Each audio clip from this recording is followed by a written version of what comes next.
राम को मिले दुर्लभ अस्त्र। मार्ग में एक सुरम्य सरोवर दृष्टिगत हुआ। सरोवर के तट पर रुककर विश्वामित्र ने कहा, हे राम, ताड़का का वध करके तुमने बहुत बड़ा मानव कल्याण का कार्य किया है। मैं तुम्हारे इस कार्य, पराक्रम एवं चातुर्य से अत्यधिक प्रसन्न हूँ। मैं तुम्हें आज कुछ ऐसे दुर्लभ अस्त्र प्रदान करता हूँ जिनकी सहायता से तुम दुर्दमनीय देवताओं, राक्षसों, यक्षों, नागादिकों को भी परास्त कर सकोगे। ये दंड चक्र, धर्म चक्र, काल चक्र और इंद्र चक्र नामक अस्त्र है। इन्हें तुम धारण करो। इनके धारण करने के पश्चात तुम किसी भी शत्रु को परास्त करने का सामर्थ्य प्राप्त कर लोगे।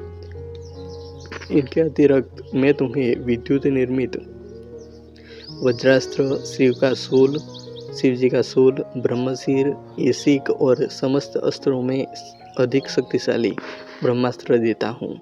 इन्हें पाकर तुम तीनों लोकों में सर्वाधिक शक्ति संपन्न हो जाओगे। मैं तुम्हारी वीरता से इतना अधिक प्रसन्न हूँ कि तुम्हें प्रचंड मोदकी व शिखर नाम की गदाई प्रदान करते हुए मुझे अत्यंत हर्ष हो रहा है।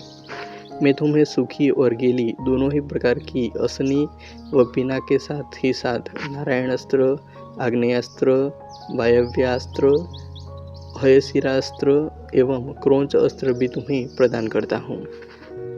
अस्त्रों के अतिरिक्त मैं तुम्हें कुछ पास भी देता हूँ, जिनमें धर्मपास, कालपास एवं वरुणपास मुख्य है। इनके पासों के द्वारा तुम अत्यंत फुर्तीले शत्रु को भी बांधकर निष्क्रिय बनाने में समर्थ हो जाओगे। राम, कुछ अस्त्र ऐसे हैं जिनका प्रयोग असुर लोग करते हैं। नीति कहती है कि शत्रुओं को उनके ही शस्त्रास्त्रों से मारना चाहिए। इसलिए मैं तुम्हें असुरों के द्वारा प्रयोग किए जाने वाले कंकाल, मूसल, घोर कपाल और किंकणी नामक अस्त्र भी देता हूँ। कुछ अस्त्र का प्रयोग विद्याधर करते हैं। उनमें प्रधान अस्त्र है खड्ग, मोहन, प्रस्वापन, प्रशमन, सौम्य, वर्षण, संतापन, विलापन, मादनास्त्र, गंधर्वास्त्र, मानवास्त्र, पैशाचास्त्र, तामस और अद्वितीय सोमनास्त्र। इन सभी अस्त्रों को भी मैं तुम्हें देता हूँ। ये मौसलास्त्र, सत्यास्त्र, असुरों का मायामय अस्त्र और भगवान सूर्य का प्रभास्त्र है, जिन्हें दिखाने मात्र से शत्रु निस्तेज होकर नष्ट हो जाते हैं। इन्हें भी तुम ग्रहण करो। अब इन अस्त्रों को देखो। ये कुछ विशेष प्रकार के अस्त्र हैं। ये सोम देवता द्वारा प्रयोग किए जाने वाले सीसर एवं दारुण नाम के अस्त्र है। सीसर के प्रयोग से शत्रु शीत से अकड़कर और दारुण के प्रयोग से शत्रु गर्मी से व्याकुल होकर मूर्छित हो जाते हैं। हे वीरश्रेष्ठ, तुम इन अनुपम शक्ति वाले शत्रुओं का मानमर्दन करने वाले और समस्त मनोकामनाओं को पूर्ण करने वाले अस्त्रों को धारण करो। इतना कहकर महामुनि ने संपूर्ण अस्त्रों को, जो देवताओं को भी दुर्लभ है, बड़े स्नेह के साथ राम को प्रदान कर दिया।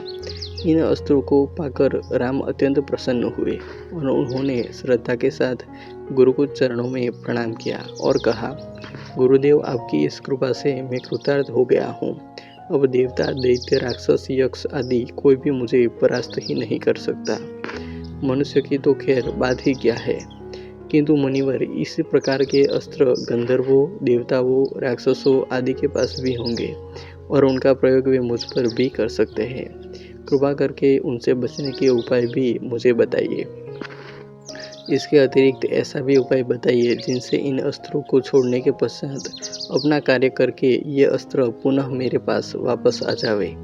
राम के इस प्रकार कहने पर विश्वामित्र बोले, राघव, शत्रुओं के अस्त्रों को मार्ग में ही काट कर नष्ट करने वाले इन सत्यवान, सत्यकीर्ति, प्रतिहार, पराडमुख, अन्वान्मुख, लक्ष्य, उपलक्ष्य आदि इन अस्त्रों को भी तुम ग्रहण करो। इन अस्त्रों को देने के बाद गुरु विश्वामित्र ने राम को वे विधियाँ भी बताई जिनके द्वारा प्रयोग किए हुए अस्त्र वापस आ जाते हैं। चलते चलते वे वन के अंधकार से निकलकर ऐसे स्थान पर पहुँचे जो भगवान भास्कर की दिव्य प्रकाश से आलोकित हो रहा था और सामने नाना प्रकार के सुंदर वृक्ष, मनोरम उपत्यका एवं मनोमुग्धकारी दृश्य दिखाई दे रहे थे। रामचंद्र ने विश्वामित्र से पूछा, हे मुनिराज, सामने पर्वत की सुंदर उपत्यकाओं में हरे हरे वृक्ष की जो लुभावनी पंक्तियाँ दृष्टिगत हो रही है, उनके पीछे ऐसा प्रतीत होता है कि जैसे कोई आश्रम है। क्या वास्तव में ऐसा है या यह मेरी कल्पना मात्र है? वहाँ सुंदर सुंदर मधुरभाषी पक्षियों के झुंड भी दिखाई दे रहे हैं, जिससे प्रतीत होता है कि मेरी कल्पना निराधार नहीं है। कहानी अच्छी लगी हो तो ऐसे ही और कहानियों के लिए वीडियो को लाइक, कमेंट और शेयर कर दीजिएगा। और चैनल को अभी तक सब्सक्राइब नहीं किया तो सब्सक्राइब कर लेना। मिलते हैं और एक वीडियो में। जय हिंद, वंदे मातरम।